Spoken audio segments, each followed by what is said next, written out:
অবশেষে বিহারে press club করে মোদি চালিসা ওরা ঘোষণা করলো।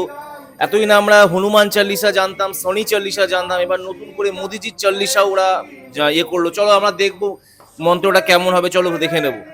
শ্রীরাম শ্রীরাম জয় শ্রী মোদি, শ্রীরাম শ্রীরাম জয় শ্রী মোদি, শ্রীরাম শ্রীরাম জয় শ্রী মোদি।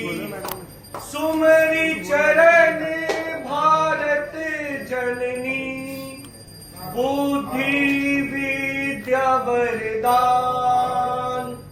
नमो नमः श्री नरेंद्र मोदी जी, राष्ट्र करहु कल्याण।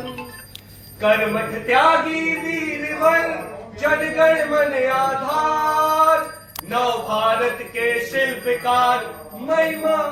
মন্ত্রটা সত্যি মানে কেমন একটা জায়গাটা, মানে আমি বসে আছি তো কেমন অন্যরকম ভাইবস লাগছে, একটা নেগেটিভ লাগছে না এখন, বেশ কেমন একটা পজিটিভ ফিল পাচ্ছি। মন্ত্রটা সুন্দর, কিন্তু একটা মন্ত্রটা কখন জব করতে হবে সেটা যদি বলে দিত তাহলে মনে হয় আরো ভালো হতো। কারণ আমরা যেমন হনুমান চালিসা আমিও পাঠ করি মাঝে মাঝে, শনিবার মঙ্গলবার আমরা নিরামিষকে হনুমান চালিসা পাঠ করি।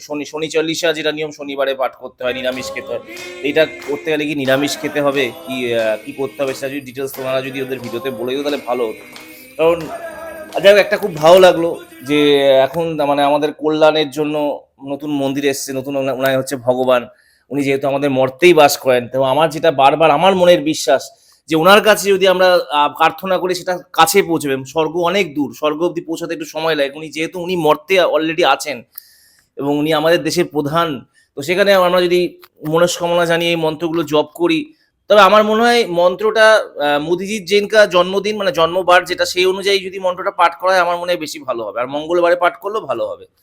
যাই হোক, আপনাদের কি মতামত আমাদের জানাবেন। তো আমি এটাই বলবো যে ওই ভগবানের কাছে আমার একটাই প্রার্থনা, পেট্রোলে ইথানলটা একটু মেশানো কম হোক, আর চিনির দামটা বেড়ে গেছে, সোনার দামটা একটু যদি ঠিকঠাক হয়, আর কয়েকটা সমস্যা, পেট্রোলের দামটা একটু যদি কম হয় খুব ভালো হবে। তো আপনাদের কি মতামত একটু নিচে কমেন্টস করে আমাকে জানাবেন।